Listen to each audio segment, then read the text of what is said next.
Hi, Kenzie. Hi Phil, how are you? I'm great. How are you? I'm so good. Happy to hear it. What are we drinking? I'm drinking multiple A orgasm. multiple orgasm. All right, guys, let's make a multiple orgasm. We're going to go in with half an ounce of Di Serono, but any amaretto will do. Half an ounce of Kahlua, but any coffee liqueur will do. As well as half an ounce of Bailey's, but again, any Irish cream will do. Now we're going to go in with what's going to sound a little bit weird, but a full ounce of a heavy table cream. The heavier the cream, the thicker the drink will be, the frothier it'll be. So use your discretion and whatever you like. I used a 10% one. We're going to go in with that.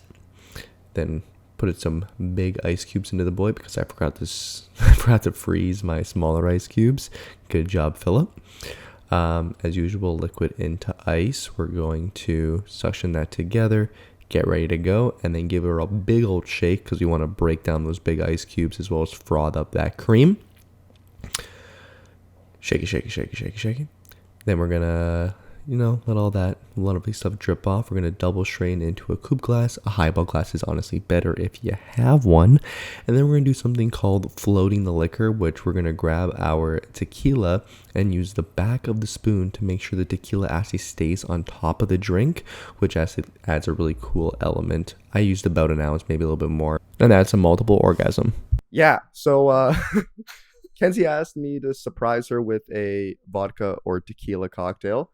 So I took a little ponder through my cocktail book that I have, and I saw the multiple orgasm, and it was a lot of flavors and things that I had on deck. So I was like, "Yo, okay." We've agreed that it tastes nothing like anything we've ever had, Yeah, but in a good way. yeah, because unique is good. Unique is good. Definitely multiple orgasms. I wonder if they have a Singular singular orgasm. Cheers to singular or multiple orgasms. because both are okay. As long as there's at least one. Well, if there's no orgasms, there's not a drink. So And there's a problem. Um Wow, we're starting off so good. Kenzie, what do you do? Who are you? What's up? who am I?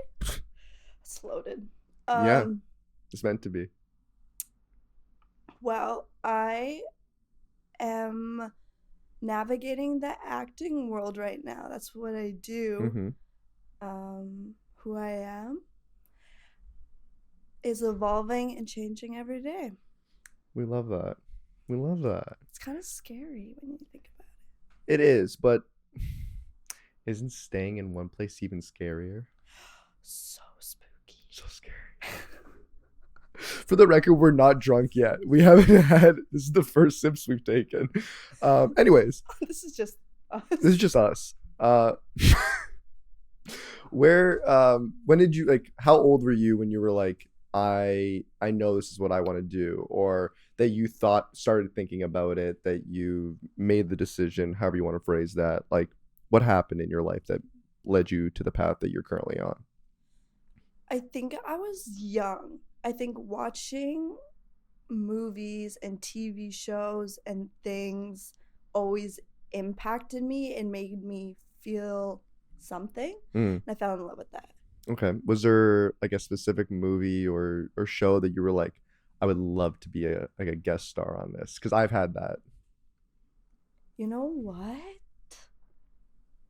No, No. not one specific movie. Because I think you can pull so much from everything. Mm, And everything's kind of an opportunity on its own. So mm-hmm. to pick one thing, no.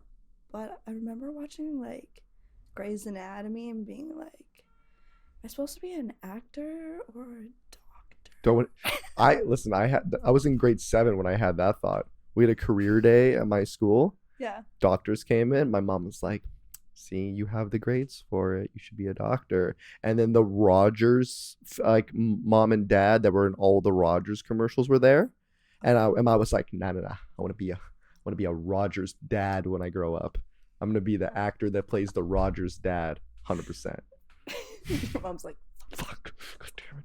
She actually, my sister is a professional artist, and so is my dad. Oh. So if I wanted to get into an art, she would have been like, all right, another one. Another one. It does. Literally. But I remember personally, I want to say it was Ferris Bueller's Day Off Oh. that I first got that vision of how awesome it would be to be in a movie, specifically like the float scene with Twist and Shout, and what does he sing? Saren Ray can't what is it? Do you recall Central Park in fall? Whatever that Dunker Shane. That's what the song's called. It's a German song. You're nodding like you know what I'm talking about, but you're doing great, sweetie. Thank you so much. But yeah, like it's cool how movies do that, though. Yeah, you're right. What's your favorite movie? My favorite movie? Or top 3? Like, I'm just gonna, like, raw dog the first 3 that came to my mind. That's perfect. Notebook. Classic. Mm-hmm. It makes you love. Mm-hmm. Something about that movie. Anything you want, albeit some what you want. Just tell me what you want. You're dumb. I'll be that. I can do that. I can do that. Okay, Notebook, classic. I've never watched The Notebook. Shut the fuck up. I've never watched The Notebook. Stop the podcast. Turn off the podcast. Go watch The Notebook. Come back. Come back. Appreciate what's happening. Okay, wait a minute. Notebook. The next one that I thought of was Grease. Mm-hmm. I've been listening to the Grease soundtrack every morning when I walk to work, or I guess mid-afternoon, considering. And it's the soundtrack alone movie. Mm-hmm. I have a playlist called Walking to Cactus. That's just all the songs that I listen to when I walk to work, and the Grease songs that I have on that playlist are Grease and You're the One That I Want. But when I'm listening to Grease, like I was thinking of this the other day, which is how I know that the little drama kid in me that played Zip Zap Zop is still in there. Every time I mention Zip Zap Zop, if someone knows, they have that exact same reaction. Zip Zap Zop. If you know, you know. If you've played Zip Zap Zop, you know. But anyways, I played it last week. Did you actually? Deadass. I haven't played Zip Zap Zop in years. You just gotta become a theater kid. I was a theater kid. I guess I gotta reconnect with my inner theater kid. It's unbeatable. I'm 23 years old. I played Zip Zap Zop last week. I think you need to send me a link to wherever you're going that this is occurring. Oh yeah, no problem. It's just $70,000 to apply. Oh, it's your school. I thought you said you did the other acting classes. Okay, never mind. School. I actually paid a lot of money for that game. To be sitting in a room doing vocal warm-ups. Yeah. The tip of the tongue, the teeth, the lips. Yeah. Red leather, yellow leather. So this is going to be an hour and a half of us making niche drama kid jokes. My train of thought completely left also. Where were we? Grease, walking to work, Frankie Valli. I was thinking like very directorial in this sense, where I was like, I should make an intro of my life where I can like get my friends to like do stupid shit and like pose and whatever. Okay. And I use Grease as the song, and it's like an intro card of Philip's life. So like the would be like me waking up in the morning, and then I would freeze frame like all the people that are in my life on a daily basis as like different Grease characters. So I could do like the T-Birds as like my good buddies. I could do the Pink Ladies as a bunch of girls from work. And then myself as, I guess, Danny, for lack of a better way to put that out there. I guess I'll be Danny. I guess. I'll settle for Kaneki if I have to. But yeah, so that it was fun. Write it down. It's the first step to making it happen. Manifest every morning, Good. Write that down. I think that's a great idea. right? Wouldn't it be fun? It'd be so fun. And that's what it's all about. Because you know why? Because fun is genuine. I love genuinity. Genuinity, being genuine. Genuine? Genuine fine glass of wine. That's a stretch. Little bit. Wait, and 3. What's your third favorite movie? Oh, Notebook, bringing Grease. it back. My third favorite movie. Mm-hmm. I don't know.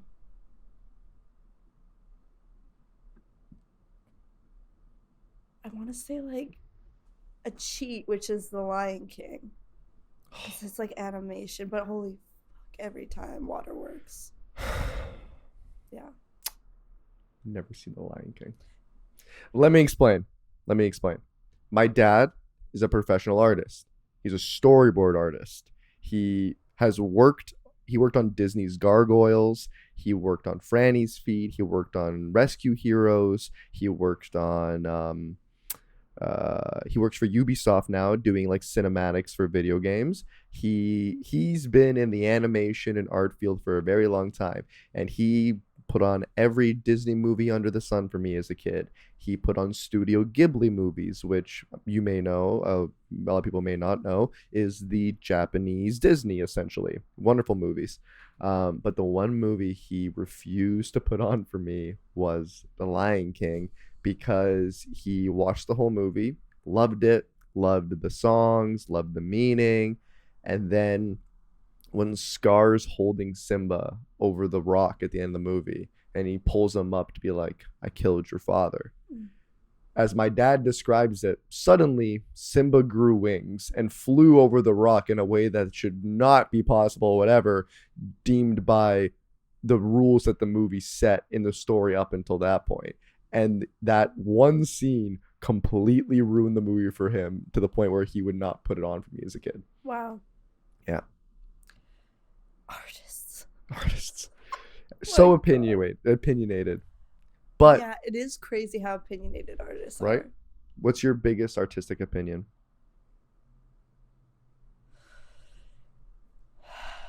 That everything's art. Wow.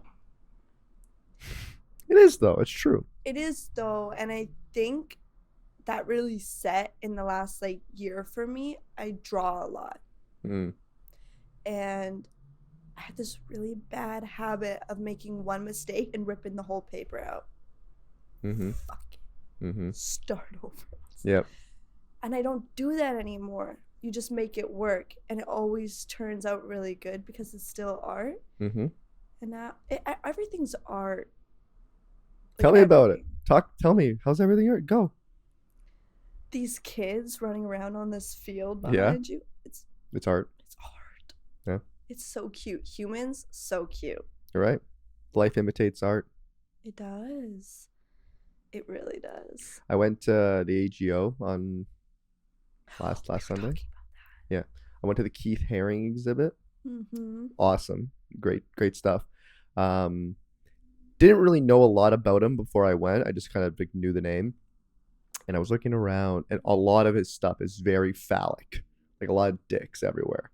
And then I was looking through all the art, and then I started getting it because he grew up, or he was famous in like the 80s during the AIDS epidemic. He was a big like advocate for safe sex and trying to get funding for AIDS research because it was very heavily underfunded, because they thought that it was a disease that pretty much only affected people who were gay or drug addicts. So no one with influence gave a shit about it. So he used his platform to create this artwork that was for everybody, to raise awareness and raise money for the AIDS crisis. And that's how like AIDS research and stuff like got like a big boost because of him. And I think there's some art in that. It's art, the way that people's minds work and how they get that out there, whatever that might be. That's what I think. But it's very controversial Mm. because artists that are like will not say that. Oh yeah. Like they'll be like, no, it's not art, it's not good enough, or it's not this, or it's not that. Growing up with artists, one thing that I heard both of them say so many times, where it's not there yet. It's not good enough. Yeah. It's almost there. I could do better. Yeah. You're always going to be your own worst critic. 100%. And I mean, I think that's important.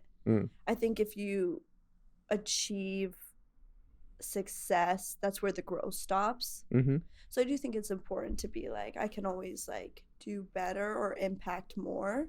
It's good to know and to think that you can do better. I fully agree with that. Yeah. But you need to draw a line of when you need to you need to know when something is good enough to put it out and to be done with that project so that you can go on to the next thing and then continue to do better. Because if you only ever work on one piece of art, you are missing out on so much opportunity to grow in the future of trying more and more and more artwork. So it's the same thing with the podcast. It's the same thing with my dad's been working on a board game, and a friend of mine is does like aesthetic content on TikTok. Okay. And with all those things, we could hold off and stop and not put it out and not do it because you're waiting for it to be better. We're waiting for it to be perfect. We're waiting for it to be what we want it to be. Or we can do it, release it, see what happens, see how it's received, do it again, improve, go out there. But if you get trapped in this infinite loop of wanting something to be perfect, you'll never do anything with it, and you're also not going to grow, and it's not going to get better because you haven't allowed yourself to make the mistakes that would insinuate your growth. 100%. What is perfect? And if it's just perfect to you, are you making that art for you, or are you making it for other people? It's crazy. It's a rabbit hole. It's deep. Even if it's perfect to you, it's not going to be perfect to everyone else out there. No. And what is imperfect to you, someone else might not even bat an eye at. Exactly. I almost think less is more. Another really big thing that I've been having in the last 6 months. Yeah. Sometimes less is more. And the human brain it kind of loves an imperfect ending. Yeah. Something is a little bit. It's eluding. It allows the human brain to make its own ending, make its own decisions. Something about that's beautiful. I agree. You're alluding a lot to the last 6 months, which, as far as you want to go into it, what big things happened to you in the last 6 months that have maybe given you a different perspective? What's changed for you, or even if it's before 6 months, even if we can go back to where it all started, whatever. What do you think the big influences in your life, last 16 years, last 6 months, whatever it is, that has led you to be who you are right now and in the current state of mind that you have? Yeah. Well, I think I spent a long time being angry, which is such a funny thing to think about now, because I'm not angry like about the same stuff, I guess. I mean, everyone feels anger and it comes out in different ways, but I spent a lot of years of being like angry and frustrated and short and like, what the fuck am I doing? And like, just at the world. Yeah, like at the world. I was angry at the world.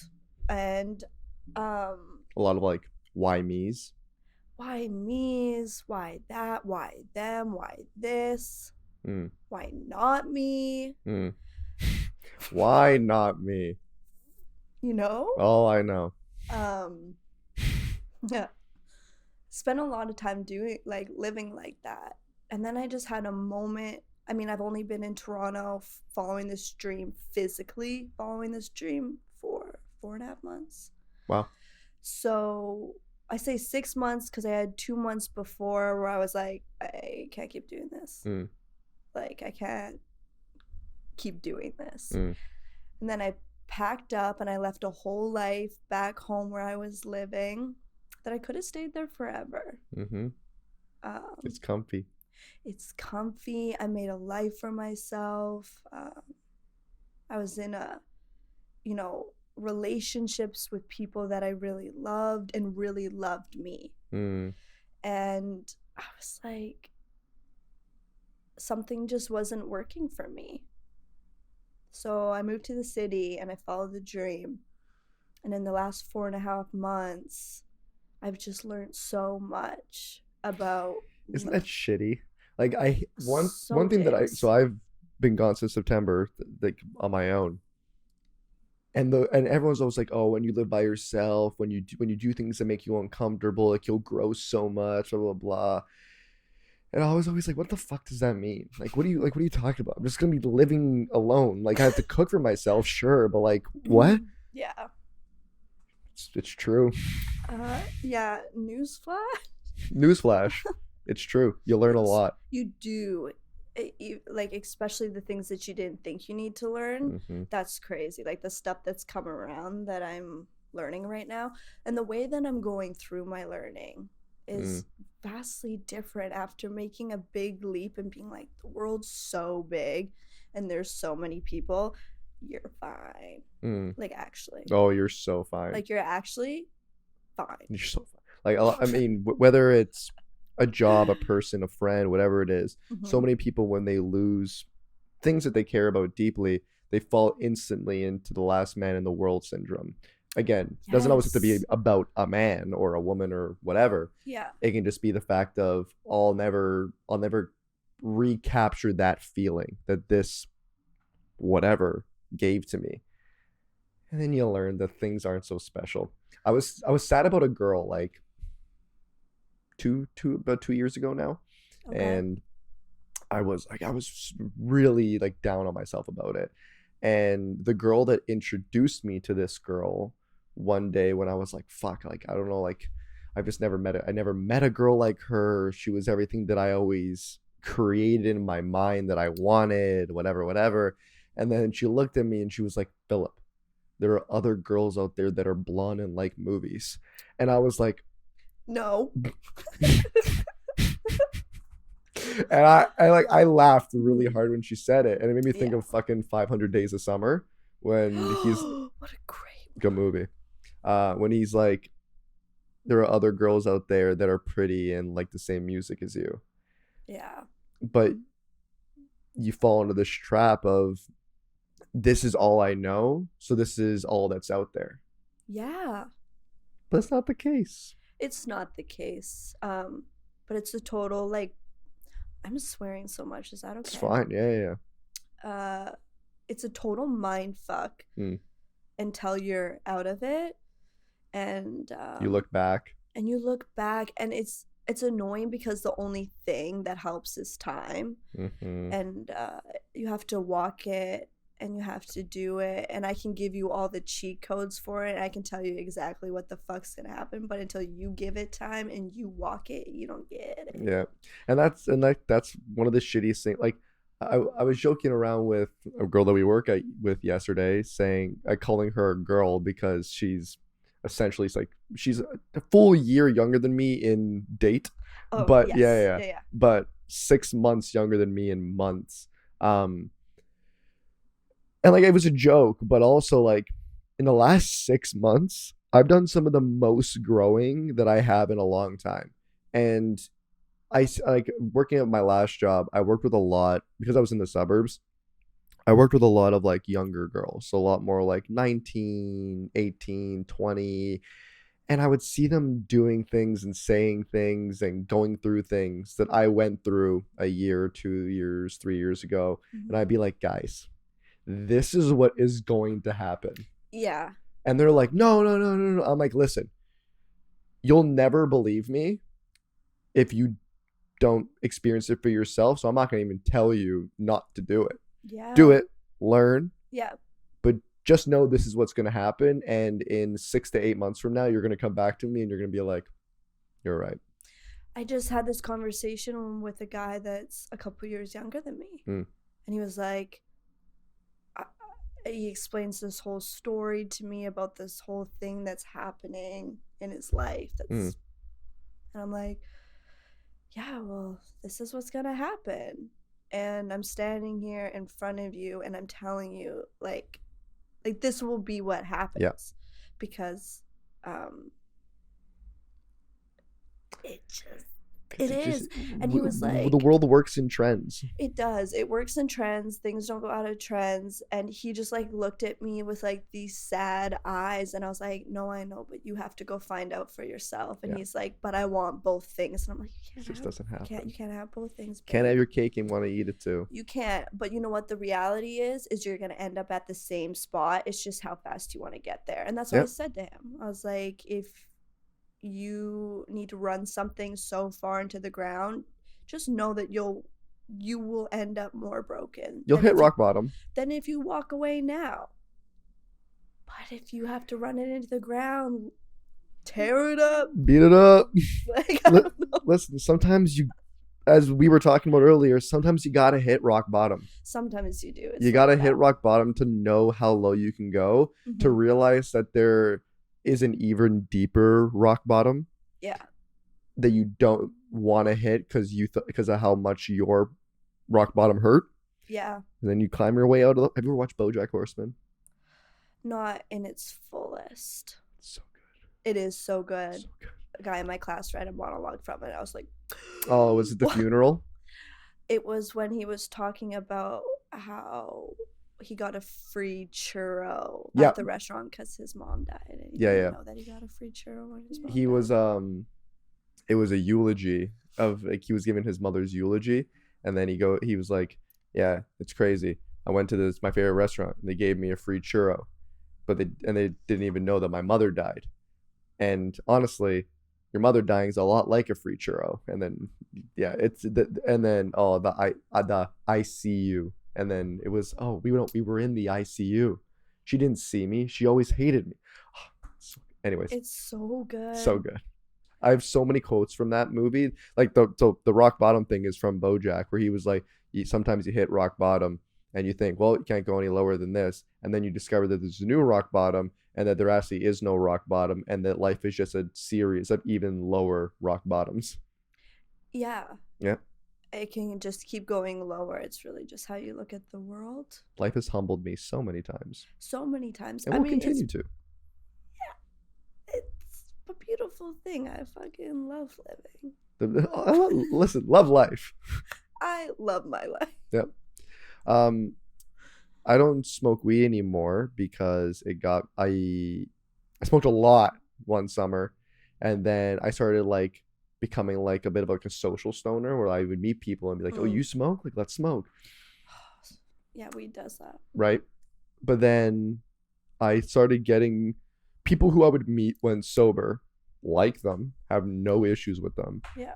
And then when talking to them, I would smoke. And then immediately, as soon as I smoked, I would get extremely anxious and then start nitpicking and psychoanalyzing their personalities until I didn't like them anymore.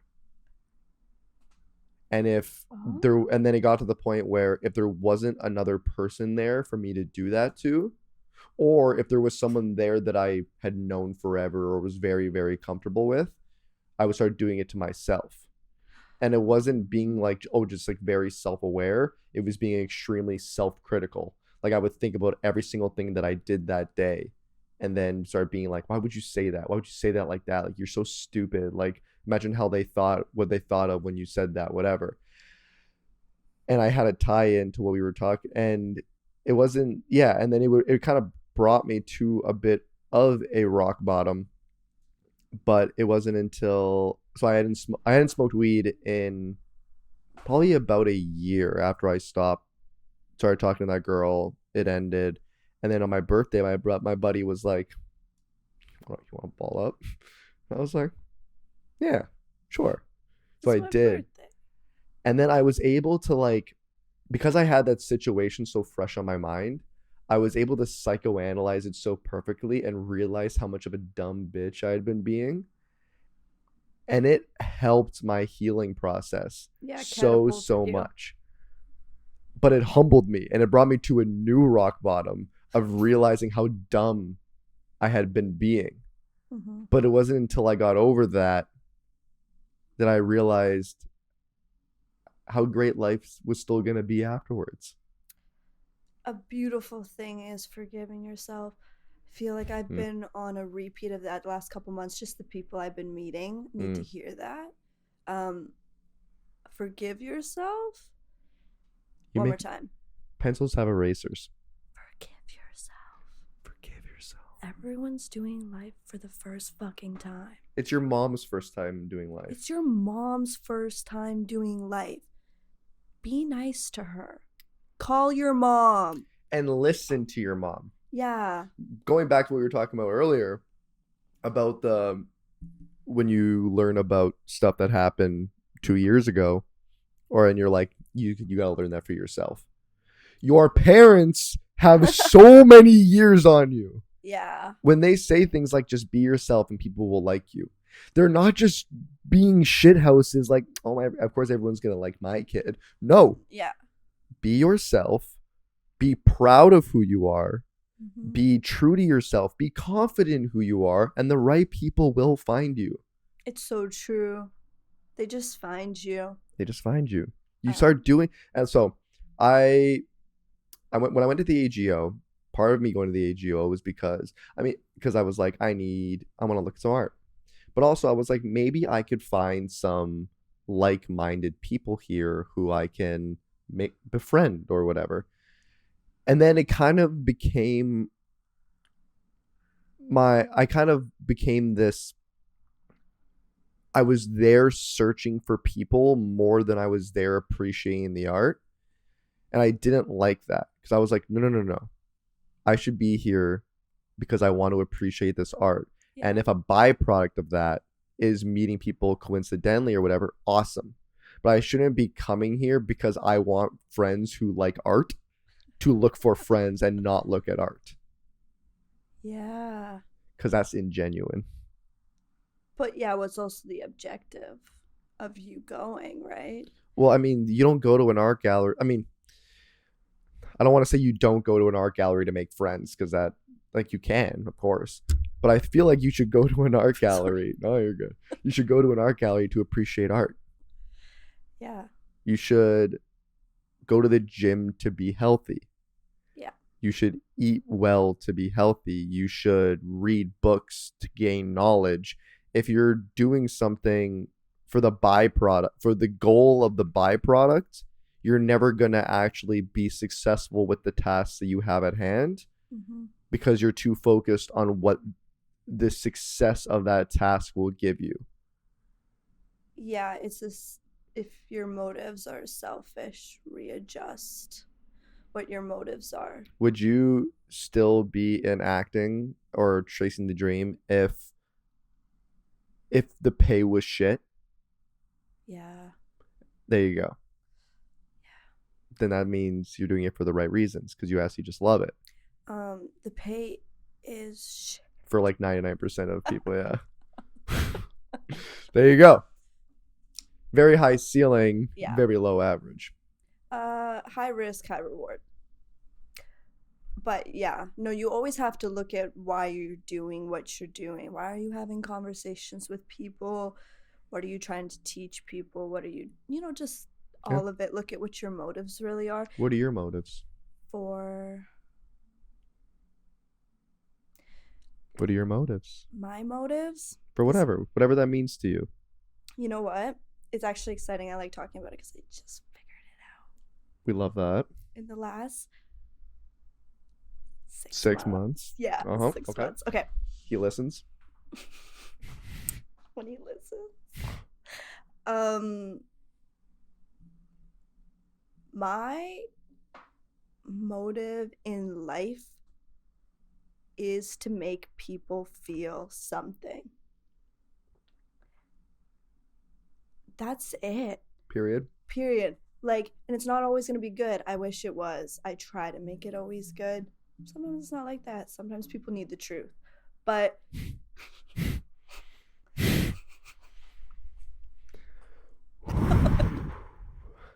But it will help you in the long run, I promise. And I'll wrap it up in a really pretty present, and I'll deliver it as best as I can. But sometimes criticism sandwich. Yeah, you're doing good. You're so cute, but Your character work needs some good development, but I can see you trying. And you're so cute. You're so cute. Get better. You're so cute. But yeah, no, my motive in life is just wanting to make people feel something. And I feel that coming through in lots of different areas of my life, and just like listening more, being present more, being vulnerable, open, compassionate, understanding, all of it. And it comes through in my work, and it's why I do what I do. So what's your dream role then? What is like you Steven Spielberg's like, I'm writing a movie. Yeah. What is it about? It's about finding yourself in a world has no idea what they're doing. I think like just like falling into yourself, figuring out what just lights you up and brings you passion and makes you feel good. And a lot of the time it's simpler than what I think people think it is. You know? Sure.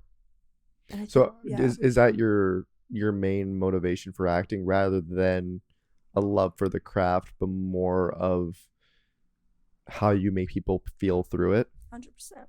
Interesting. I'm very creative, don't get me wrong. I do all the quirky shit. I wake up in the morning and I journal and I draw and I whatever.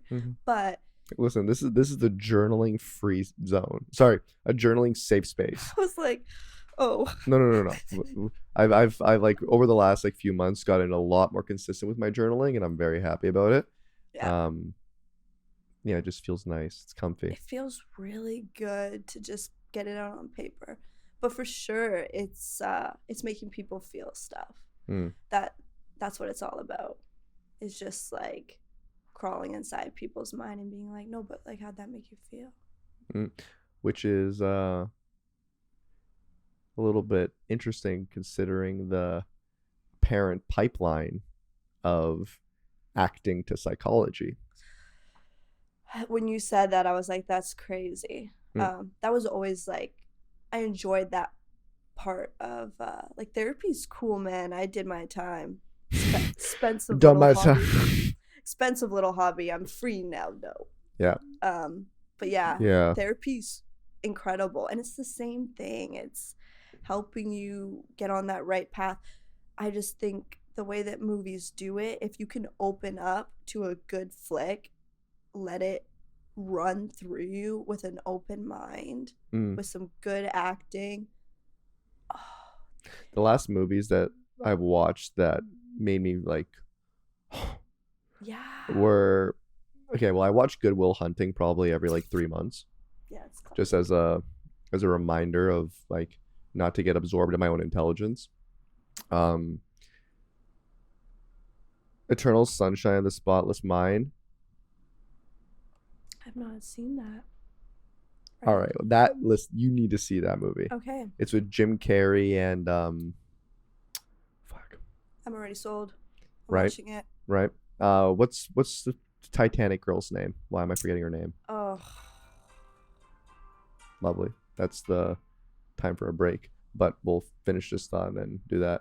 I can't remember. But I know who you're talking about. I know. I can see her face. I know her name. I love her. She's great. In the Titanic. Yeah. She's got. No, I'm gonna stop that sentence. Either way, fantastic movie. Such a good movie. Love that movie. It made me cry like a little bitch. It was so good. And Dead Poet Society. First time I watched it, smacked. Have you not seen Dead Poet Society? We're gonna go to break. I'm here to learn.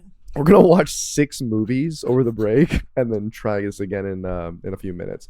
So catch you in a minute. And we're back.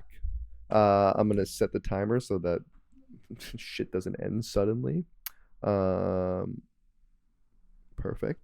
Over the break, me and Ken. You know what's so funny? So funny. So right before we cut the camera, I was literally about to ask you what your sign was. Really? Like it was genuinely a thought in my mind because I was like, I wonder if she's a Leo. We started talking about zodiacs over the break. Turns out Kenzie's a Cancer. I'm a Scorpio, as you've touched on this podcast before. We're getting married now. No. Yeah, it's happening in 2 weeks. You're all invited. I've also expressed my obsession with Cancer women previously on this podcast, so there's people are gonna be like, wow, he did it again.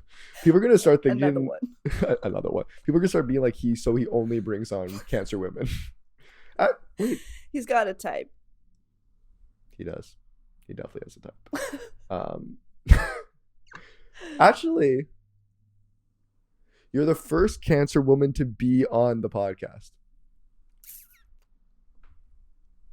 What about it? What about it? You tell me. We're saying this because you have a tarot reading tonight. That's how all this started. I recently got a tarot card tattoo. How did your journey into the mystical, and like a better way to say it, or spiritual, depending on how you see it, how did that come up? I think it's always been there. I think humans are spiritual. How much you tap into that is up to you. But it's just always been there for me. Like I've always just felt spiritual and connected, and this idea of like oneness and there's more and just all that kind of stuff. And then have a really good girlfriend back home. She's an Aries. Two of my best friends are Aries. I love Aries women. Listen, I like most Aries. I like kidding, most Aries, period. Aries men almost always immediately love them. Aries women is like, I first meet them and I'm like, this is my new favorite human being. But they can't stay in my life for a very long time for various reasons. They always seem to escape, for lack of a better way to say that. They do. Aries women are busy. They're jumping around. Yeah. But I have this Aries woman in my life, and she's amazing. And she's been in my life for quite a few years now. I was calling her one day, and I was like, fuck me, bro. It's bad. Yeah. She's like, I just met this tarot reader. She's incredible. She's a Leo. She would be. She would be. She is like a lion. She's like, you gotta meet this woman. She's like she's so powerful and wise. She'll rock your world. I was like, yeah, whatever. Sure. Give me your number. Heard that before. I'm sure. And I connected with her. Cried like a little bitch. Really? Oh, every time. Interesting. Every time. How long are the sessions? Too long. We're friends now, so we just get going. Okay. There should be about an hour. We go for about 2. Really? Yeah, it's dramatic. But like, are you pulling cards the whole time, or it's like you do your initial card pull and then spend the next 2 hours speaking about it? Yeah. Interesting. And we just keep going deeper and deeper into what's going on. Do you have any, like, are there any cards that seem to always show up? Always show up? Not more than other things, because it depends what phase you're in your life. I remember I was getting like Empress in reverse for like the longest time, and I was like, what the and what's that indicative of? Kind of just like you've got all the pieces, make it work. Just like this idea of like, you're okay, just open your eyes a little bit and try and kind of, like you're good. But it's crazy. I'm really excited to talk to her about it, and it's fun learning about yourself, and it's fun learning about other people. And even like we were talking about just like my big 3 and how someone told you that you should lean for more of a Capricorn because they're a little bit more stable. It's true though. It's funny though, because the most recent girl that like not that I've like talked to, but the most recent girl that I fell for was like a pure blood Capricorn. Like all three? And I don't. She wasn't really into astrology, so I don't think she ever knew. I don't think I ever cared enough to do her chart for Oh, her. okay. But like she was a Scorpio sun. Fuck, Capricorn sun. Sorry, that's me. Sorry, a little narcissistic. She's a Capricorn sun, and she had a way to make me feel insecure like very few people I've ever met. And she didn't do it on purpose. It wasn't like she got off on making me feel insecure. It was just something about our dynamic, because we never dated, we never did anything. Sorry about it. I slept with her two best friends, but yeah, I'm not gonna talk about it. It was an accident. It just fell in. What are you doing here? What? Tee haha.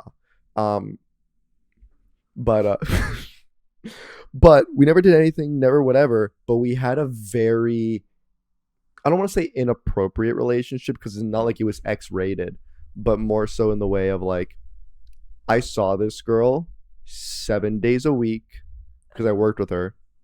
So if I didn't see her at work, I would see her outside of work. I would drive her home every day. I would wait at the bar for like 3-4 hours after my shift had ended, if hers was still going, so that I could drive her home. I would drive her home. We would sit in her parking lot of my car until 6 in the morning, and then I would go home. Like our relationship was more than a friendship without any of like the benefits, quote unquote. Okay. But she always managed to just keep me at enough of a distance that I still craved her, but she was able to do whatever she wanted otherwise, and just let me just remain insecure and being like, I'm not good enough for this girl, and they keep trying to prove myself to her. I don't think I want to do that again. And I'm sorry to all the Capricorns out there. Hopefully that's not the consensus of all Capricorns, but yeah, like that was my experience. So when I told her that, she was like, okay, maybe we got to reconsider. Yeah, no. Capricorn's very interesting placement. Right. I like Capricorns traditionally being a Cancer. So I like earth signs. I don't. Oh, my last boyfriend was a Virgo.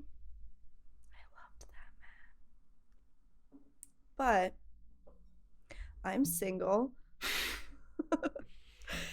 Here's the thing.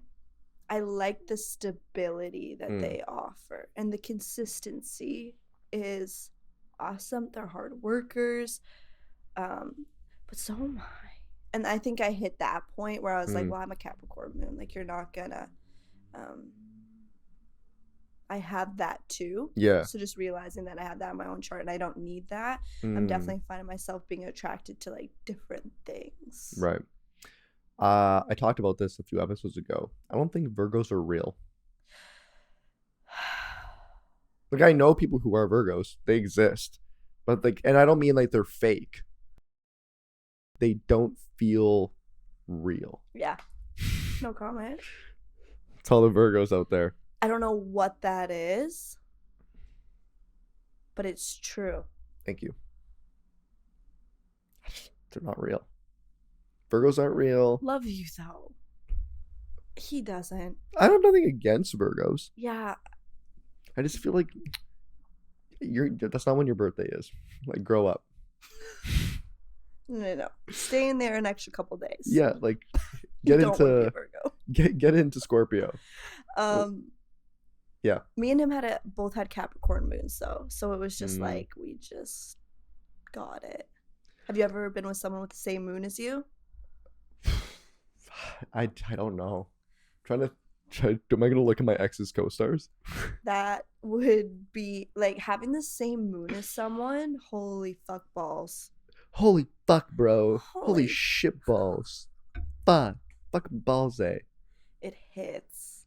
Really? Yeah, because you have the same ideas of what respect is, boundaries. how you go through the emotional things. Most recent girl I slept with, Scorpio was rising, Okay. was a Cancer. You and this person are two octopuses using your tentacles to swing around on a swing set and holding on tight when someone tries to yank you apart. How does that make you feel, Phil? There's resonance. Like an octopus. Like an octopus. All right, let me search up the one that hurts the most.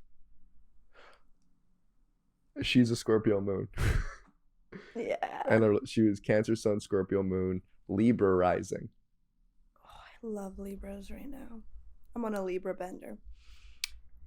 I don't fuck with a Libra.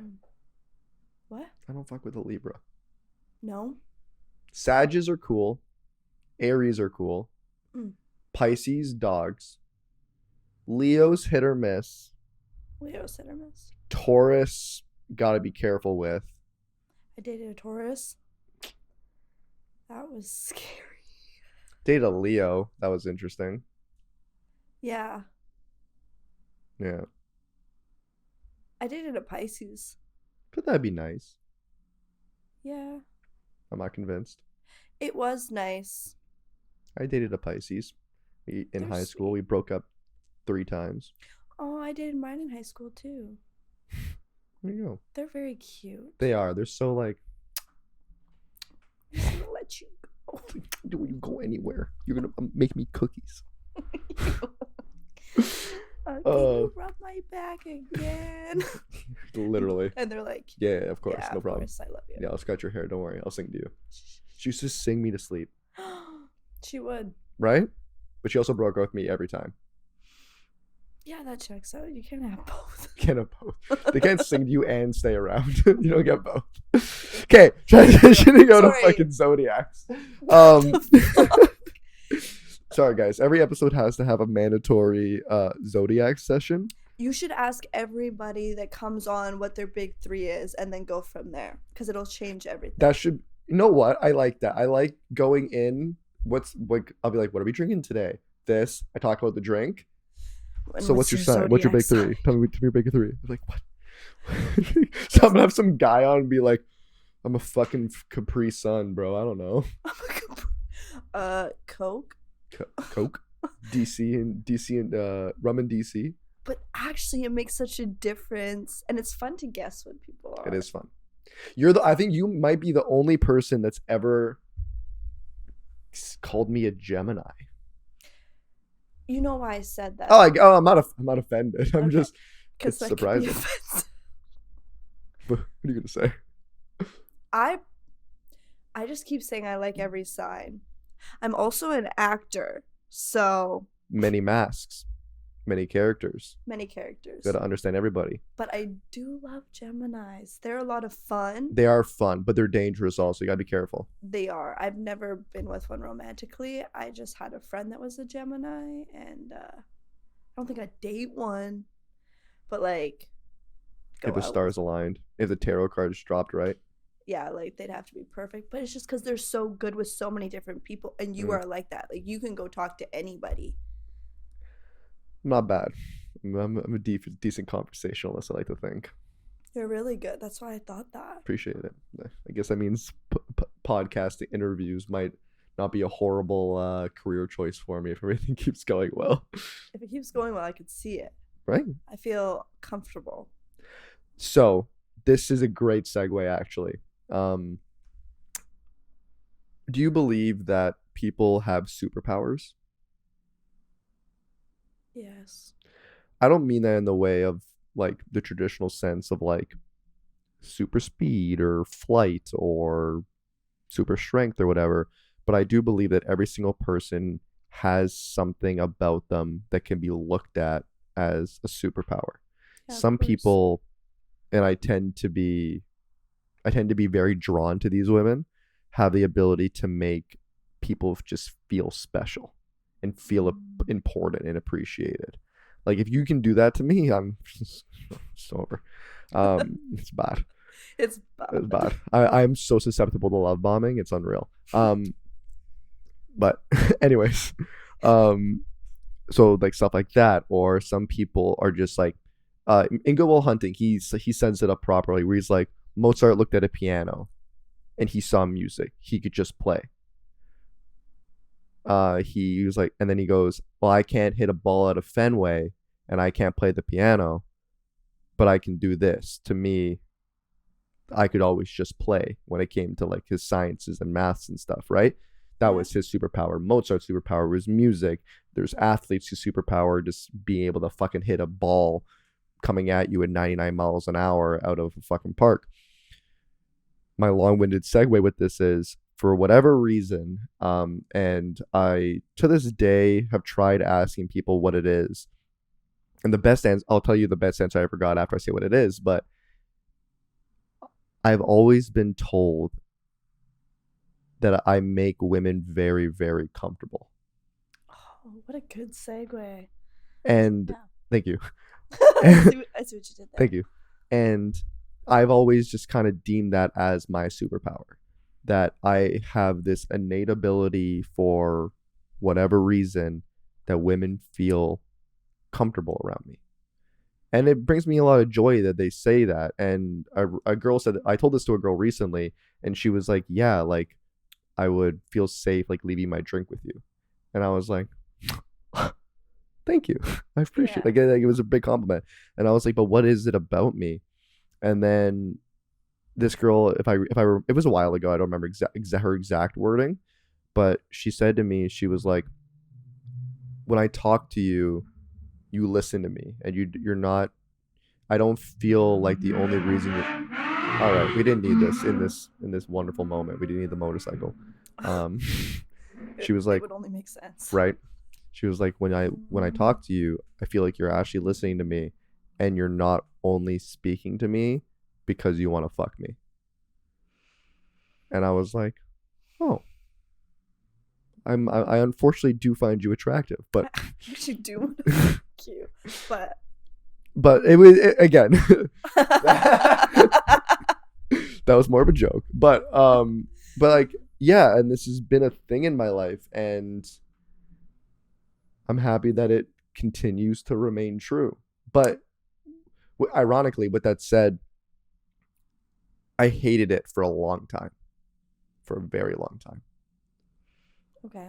Because I felt like when I was younger, I wasn't the cute little tatted edgy boy that you see today. I had a coif, like my hair stood up. I was a wannabe soccer boy. The jawline did not come through for a long time. He didn't know how to dress, and I was not very popular with the ladies. And when girls would say to me like, oh, like, yeah, I feel super comfortable around you, like you're such a great friend, I would fucking hate it. And I was like, why can't I make women uncomfortable? And then I was like, one day I said that to myself, and I was like, pause. Say that back to yourself. Why don't I make women uncomfortable? Yeah. Maybe this isn't the issue. Yeah. And now, ironically, I was mad then because I felt like all these women would date me if I was hotter, but wouldn't sleep with me. But I've gone to a point in my life now where I feel like most women I meet want to sleep with me, but don't want to date me. And it's been a weird transition that I've gone through, even while the comfortability factor has remained true. Yeah. So it's not like women making women comfortable is a turnoff. Maybe it's a good thing. And to tap onto that. To tap that. To hit that from the back, I think. Yep. No. I'm just thinking back to the day that we were in the dining room. I don't want to know. Fuck. Do you not remember? I want to make it stop. What happened in the dining room? Remember when I picked something up and you came up behind me? No. You don't remember? Did I hump you? I only hump the people I like. Okay. That she's comfortable with. If you consent, I'll hit you consent to my hump. in the DR. I'll do that for you. What the fuck was I saying? To tap into that. Oh, right. So to hit that from the back. Yeah. I think realizing that it doesn't have anything to do with you will change your life. You know? I don't agree with that. But hear me out. Hearing. Not everything has to do with you. Not everything, I agree. A lot of the time, it doesn't have to do with you. Not all the time. And obviously, if you're in something that's a huge entanglement, or you've known this person for a long time, or whatever it is, there's definitely times where it has to do with you, especially if you've been a little D-bag. But a lot of the time, if you're just meeting somebody for the first time and you're just getting to know somebody, and then and all of a sudden the dynamics off, or the alignments are all of a sudden different, and you're doing this whole like, did I do something? You might have triggered something in that person that brought up a past event, but that doesn't make you a shitty person. I agree with that. That I agree with. I saw a TikTok that was talking about the difference between self-awareness and self-criticalness, something along those lines. Yeah. But long story short, when I was in high school, again, like I said, was it like I did not do enough work on myself to be getting the things that I wanted. So if every single person you meet has the same reaction to something you do, odds are it's what you're doing. Yes. If every single person you meet has a different reaction to what you're doing, then it's how an individual receives it. For sure. So no women wanted me. Thus, maybe it was a me thing. If some women wanted me, then it wasn't necessarily a me thing. It was just the people that I was meeting. But when I looked to myself and said, hey, okay, the guys that are getting what I want, what are they doing that I'm not? And I was like, well, they trim their beards and they care about how they dress and they work out and whatever. And then I started doing those things for the sake of bettering myself. Byproduct again was being better with women. With that said, if you are at a good place with yourself and you have self-respect and you have self-love and you are the person that you want to be, and someone reacts poorly to that, then I agree with you. That's not you. Yeah. Like, okay, I see what you're saying. If you keep being yourself, and when you first meet someone, they're very receptive to who you are, and they love who you are, and they want to be around who you are. And one day they switch up, that's not indicative of you. I just went through that. So did I. Last night. Whoa. I saw you last night. I've been busy. I haven't been a busy lady. Yo, that. Yeah, like when something's okay. Yeah, I know. Fair enough. When something's going so good, and then all of a sudden there's this pivot, and you're like, what the fuck? You have to realize that a lot of the time it doesn't have, unless something happened and there was an event, be honest with yourself. But if there wasn't like an event or a circumstance, and then all of a sudden it's just like a switch up, it's like, how could that have had anything to do with me? Didn't. Well, now I'm annoyed. As you should be. Listen, I was annoyed too. And it's even worse when like someone else is being someone that they know you would want them to be, and then once they've chosen that they don't not care about you anymore, but they decide to switch up, that persona fades with the switch up. Oh yeah. And you're crazy. like, who the fuck are you? Sorry, I feel like we should introduce again. Hi, nice to meet you. Do you want to do this again? Because something doesn't feel right. think I just met the other side of you. Yeah, it's a shitty feeling. Yeah. When that happens, but it has nothing to do with you. No. You just hit a point where you're like, oh, Okay. Protect your peace. a little bit. Some things just aren't worth it. A lot of things aren't. Most things aren't worth it. Actually, nothing's worth it. Life's a bitch and then you die. Sometimes life is a bitch and then you live. Keep on living. That's also from BoJack. Is it? Yep. Fuck. It's a good show. I gotta watch it in whole. Yeah. I don't know. There's a lot of things you got to watch, apparently. Whoa. There's a lot of things we need to watch. Are we going to start this? Are we going to start movie night? Well, we should if we have so many things that Okay. we haven't watched. We rock, paper, scissors to see which movie we watch first. One of mine or one of yours? Yeah. Okay. Okay. Have you seen any of Moonstruck? Oh my God. Don't do this. If you've seen this movie, I'll be so fucking surprised. So don't feel bad about this one. But Strictly Ballroom. Yeah. You've seen Strictly Ballroom? No. Oh. Don't play with my heart.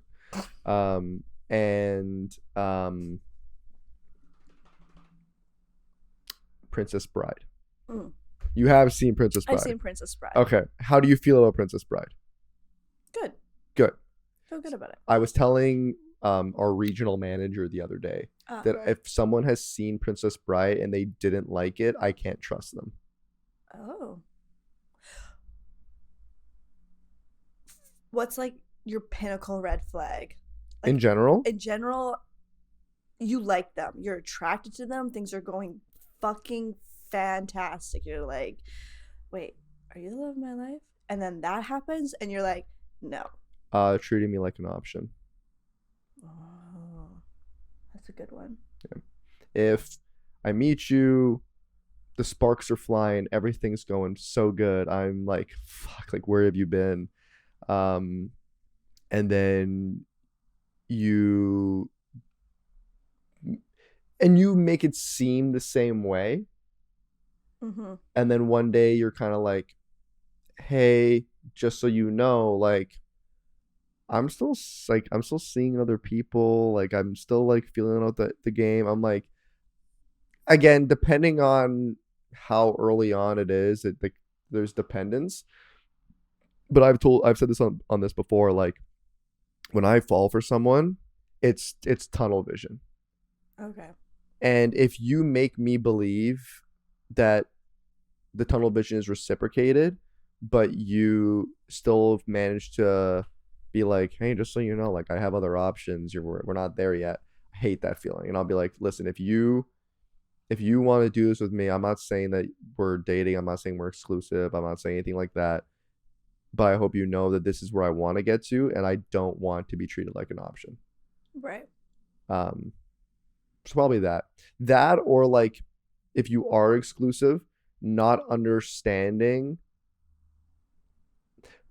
Respectfully, I only go for good-looking women, which comes with its own risks, for lack of a better way to say that. Because when you go for good-looking women, men are not going to stop thinking that your girl is good-looking because she has a man. Mm-hmm. But it's how your girl handles when other men try that can be a real deal breaker. When girls are like, oh no, he's just being nice to me. Shawty, he bought you a 3-course dinner. Like, I'm sorry. Like, there are things that are just being like, hey, do you have a pen? Yeah, here's my pen. Thank you. Yeah. That's being nice. He gave you his pen. Yeah. Offering to buy you lunch, do things with you, whatever. That's not just being nice. And I feel like when girls aren't self-aware of men's intentions, it shows a lack of self-awareness and a lack of just awareness of how society kind of works. And it's a little bit of a turnoff because it comes off a little bit stupid, in my opinion. 100%. Because if you're self-aware enough to know that you're attractive and be confident about it, but aren't self-aware enough to know what men are trying to do, as shitty as that sounds, back off. Because also, as I've gotten cuter, I've also realized the way that women treat me when I'm single or in a relationship for that matter. And out of respect for whoever I'm with, I lighten up. Like, I'm not good. I mean, you see the way that I am with everyone at Yeah. work. Because it's fun, because whatever, I don't like care. But if I had a girl, I would make it very apparent where I'd be like, listen, we can still be friends, we can still chat, whatever. Like, you're my section buddy, I'll fill your waters. Don't trip. I'll fill you up. I but- don't know about Just kidding. just kidding, guys. But I won't be like, you look so pretty today. Like, Yeah. for obvious reasons. Yeah. So I would say that. What about you? I don't know.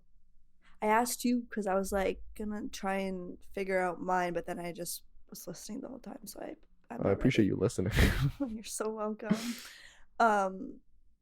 Definitely different because Mhm. when you said the first thing about being treated like as an option, that wouldn't be a red flag for me because I have commitment issues Mm. for sure.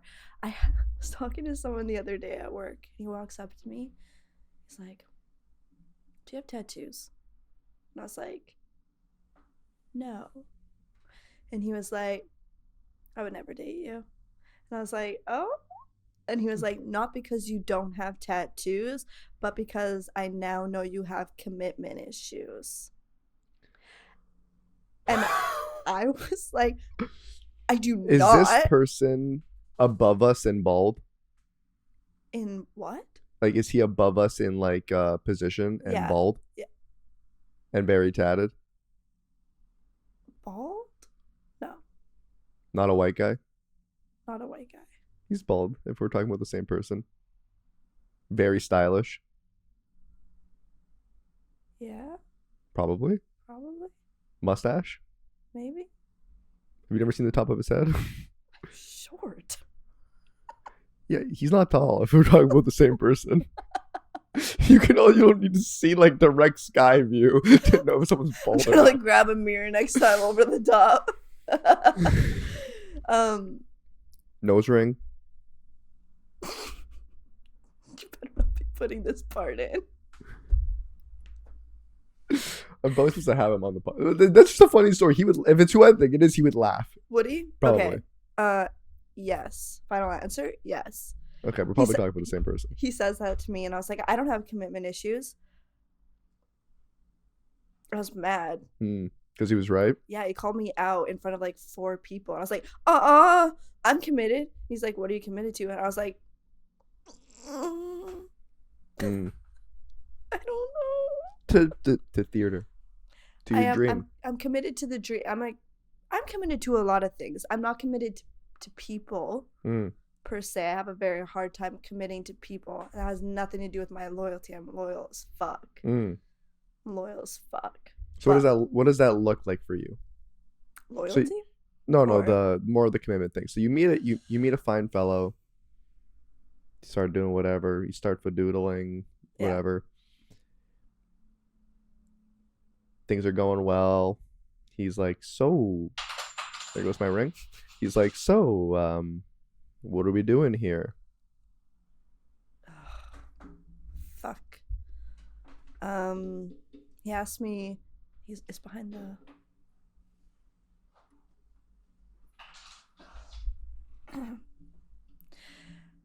He asked me what we're doing. Mm-hmm. I don't know. We people. Yeah, I don't know. I don't know what we're doing. Most of the time, I'm doing my own thing, Mm-hmm. and it doesn't mean that I'm not loyal.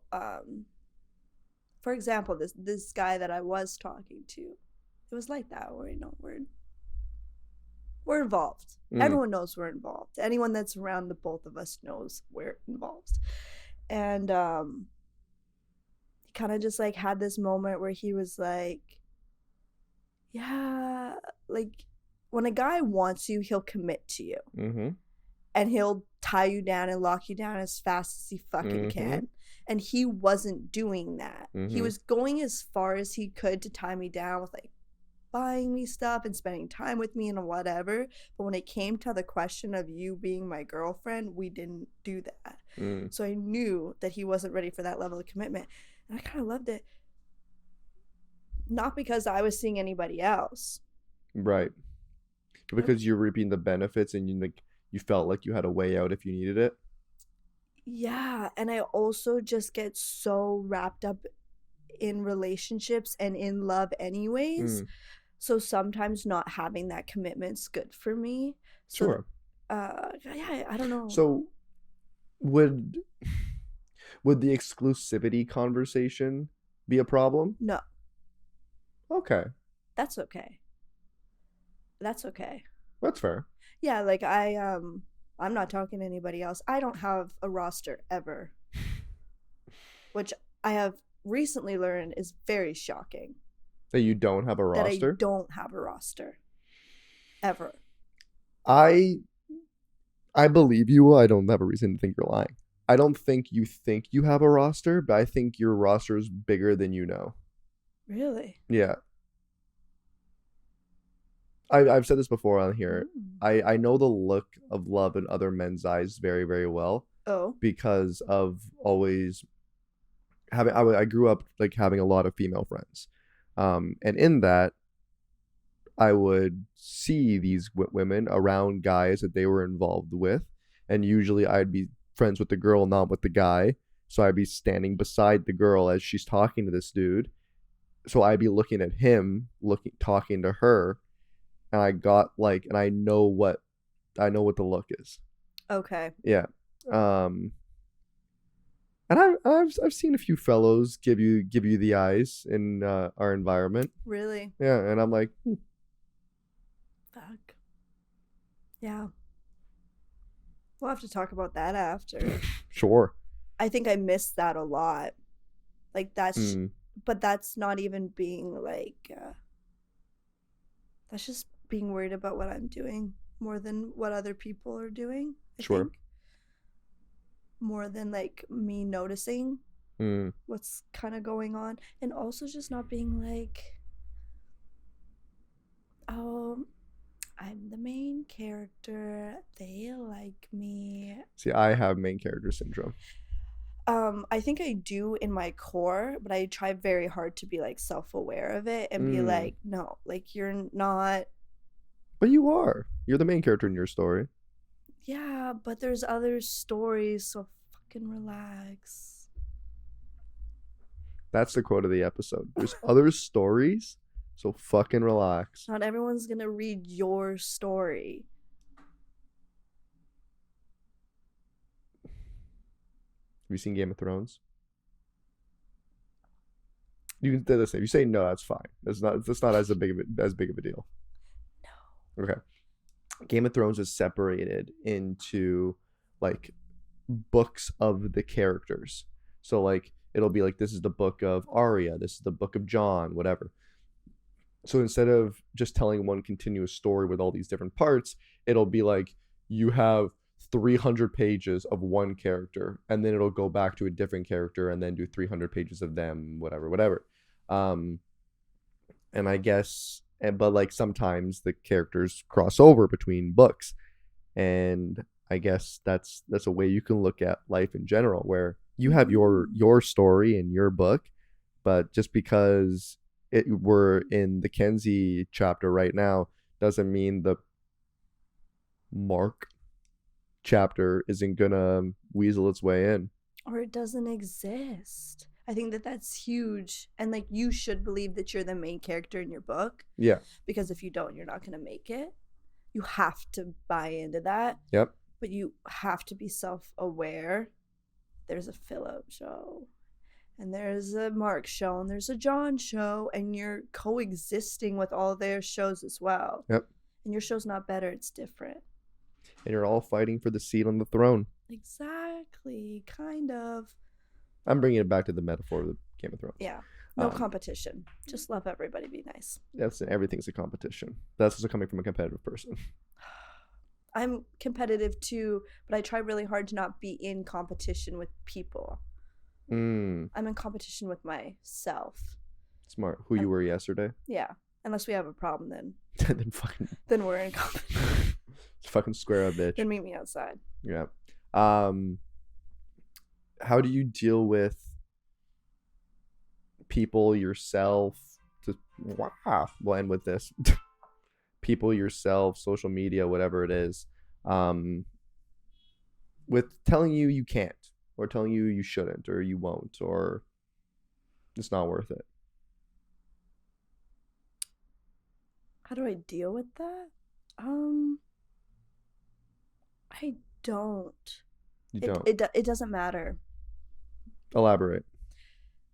If someone tells me I can't, or I won't, or I'm not that guy, or You're not that guy. you're not that guy. Yeah, I am. And that's the idea. So how do you keep that though? Like physically looking in the mirror, talking to yourself, being present with yourself, take care of yourself, go to the gym, eat good. If you're not eating good, you're gonna feel like shit. Yep. Journaling, write down emotions, especially if you forget shit. My trauma response is immediately delete.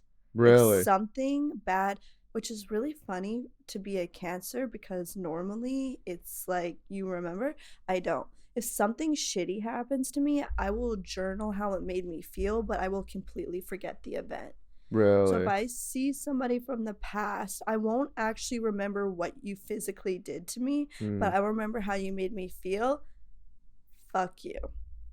Interesting. It is interesting. My trauma response is just straight to the forefront. Really? And that is the only thing that I can think about. Okay. Until I deal with it. Yeah, no, like immediately I will just tell you I forgive you and it's fine and I can walk away from anything. And I do that with like negative feedback as well. Because hurt people hurt people. That's the ending of the episode right there. Hurt people do hurt people. You attract what you are. Exactly. So if someone is hurting you or telling you that you can't do it, they feel like they can't do it. They're hurt. Feel bad. Everything's cringy until you're successful. Exactly. Everything is cringy till you're successful. You're doing that? Okay. Yeah. You did that? Oh my god. Yeah. You wore that? You wore that? Listen, peace and love. Love, Frank Ocean. Love Frank Ocean. If I pulled up in his clothing, Yeah. I'm getting berated. Yeah. But if I'm as famous as Frank Ocean and I pull up in his clothing, oh my god, he's so brave. He's so stylish. How does he do it? He's an artist. It's art. Everything is art.